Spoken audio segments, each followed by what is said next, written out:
अस्सलामुअलैकुम दोस्तों, खैर मकदम है आप सबका मेरे चैनल पे। एक बार फिर से मैं एक ऐसी शख्सियत को अपनी चैनल पर लेकर आई हूँ जिसके बारे में जानकर आप लोगों को खुशी होगी। यहाँ पर यूके में भी कुछ ऐसे लोग रहते हैं जो हमारे जम्मू कश्मीर को हर जगह रिप्रेजेंट करते हैं, इंक्लूडिंग यूके पार्लियामेंट में। मेरे साथ मिस मन्नू खजूरिया जी हैं, जम्मू की बेटी हैं और यहाँ पर सोशल एक्टिविज्म भी करती हैं और at the same time Jammu and Kashmir की आवाज को हर जगह उठाती हैं। इनकी वजह से मेरा एक वीडियो जो है यूके पार्लियामेंट में भी प्ले किया गया है। तो दोस्तों, हमारे इंडिया के जम्मू कश्मीर की आवाज जो है यूके पार्लियामेंट में सुनी गई है सिर्फ इनकी बदौलत। तो वेलकम टू माय शो। मैं ये पूछना चाहूंगी कि करप्शन जो जम्मू कश्मीर में, बिकॉज वहाँ पे एक एडमिनिस्ट्रेटिव राज चल रहा है, there is no local elections happening, तो उसकी वजह से जो करप्शन होती है वहाँ पर, उसके बारे में आप क्या बताना चाहेंगी कि मतलब how is it affecting and impacting the people of Jammu and Kashmir? यार ना, पहली तो आपकी ये बात मुझे बहुत अच्छी लगी कि ओवर एंड अबव पॉलिटिक्स जब हम अपने रीजन की बात करते हैं, because I took to social media पर आकर अपने आप को एक्सपोज करना, वहाँ आकर अपनी राय ओपिनियन रखना, इट इज़ हार्ड। इससे दुश्मन भी बहुत बनते हैं, ऐसे भी हार्ड है और एज अ वुमन तो इट इज इवन हार्डर। एक एक्सपेक्टेशन है कि पहली बात तो एक ही एक्सपेक्टेशन होती है कि आपकी एक कोई सोशियो पॉलिटिकल ओपिनियन होनी नहीं चाहिए, आपको क्या पता है। और खासकर हमारे रीजन में थोड़ा सा ऐसा है क्योंकि कम औरतें बाहर आई हैं। सो पहले तो आप इसको, ये जो एक्सपोजर हम और आप जैसे लोग करते हैं वो इसलिए करते हैं कि दिल से हमें लगता है कि कोई चेंज चाहिए और हमारा इंटरेस्ट हमारे लोग होते हैं। अब हमारे रीजन में इस इंटरेस्ट को लोग समझ नहीं पाते, वो सोचते हैं कोई पॉलिटिक्स ही होगी, लेकिन पॉलिटिक्स नहीं होती।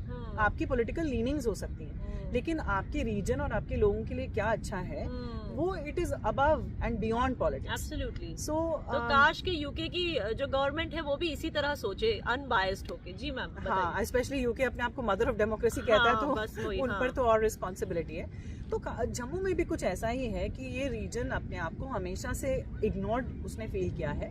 There is no doubt, factually भी आप डेटा भी अगर आप देखते हैं तो it has been a region which has been discriminated. उसके साथ अच्छी पॉलिसीज उसको नहीं मिली हैं, डेवलपमेंट में भी उसको पीछे रखा गया है। और when I am talking about Jammu, मैं 10 डिस्ट्रिक्ट्स की बात कर रही हूँ, तो जम्मू डिस्ट्रिक्ट तो है ये, पर और भी जो डिस्ट्रिक्ट्स हैं खासकर आप ये जो आप कह रही हैं, ये जो पार्शियलिटी होती थी ये in the days of Muftis and Abdullahs होती थी, जब इलेक्शंस होते थे। So they all their attention was towards Kashmir because they belong to Kashmir. लेकिन मैं अब की बात कर रही हूँ, 370 के बाद हम जैसे लोगों को, हम जैसे नेशनलिस्ट को बहुत उम्मीदें थी, लेकिन we have been disappointed in a bad way. चाहे वो एनवायरनमेंट की बात हो या यूथ की एम्प्लॉयमेंट की बात हो या पंडितों के हक की बात हो, कोई भी चीज़ जिसकी हमें उम्मीद थी वो मिली नहीं। At the same time security की अगर आप बात करें तो ठीक है, सिक्योरिटी वाइज बहुत काम किया है सिक्योरिटी फोर्सेस ने, मगर आज भी जो हैं कश्मीरी पंडित गेट अटैक्ड वेगली। मतलब वो फ्रीक्वेंसी कम हो गई है, नो डाउट अबाउट इट, पहले की तरह नहीं है, लेकिन अभी भी जब भी कुछ अच्छा होने वाला होता है, जब भी कोई विजिट होने वाला होता है सेंटर से किसी मिनिस्टर का, तो कोई ना कोई किसी मासूम पंडित की जान ली जाती है। You know, in broad daylight ही गेट्स मर्डर्ड। आज भी ये हो रहा है। एब्सोल्युटली। मैं अभी हाल में ही जम्मू में थी, Y20 का इवेंट था, जम्मू यूनिवर्सिटी में इवेंट था, 18th और 19th को इवेंट था और 20th को हमने देखा कि क्या हुआ, अटैक हो गया। हाँ, राजौरी में अटैक हो गया, 5 हमारे सोल्जर्स वो दे अटेंड वीर गति। तो ये तो चीज़ें हमने नोटिस की हैं कि कुछ अच्छा होता है, अनस्टेबल चाहते हैं जम्मू कश्मीर को, कोई डेवलपमेंट नहीं हो, स्टेबिलिटी नहीं हो।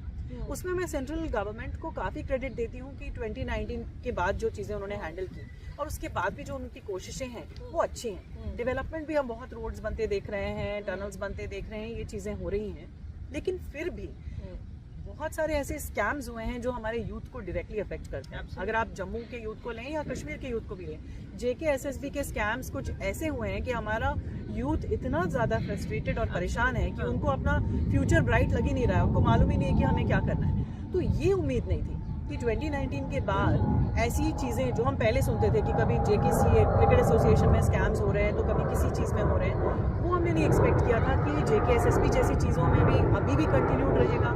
उसकी जवाबदारी कोई ले नहीं रहा है, there is no accountability, who to blame, how to stop it. ये कुछ चीज़ें हैं जो नाउम्मीदी वाली हैं।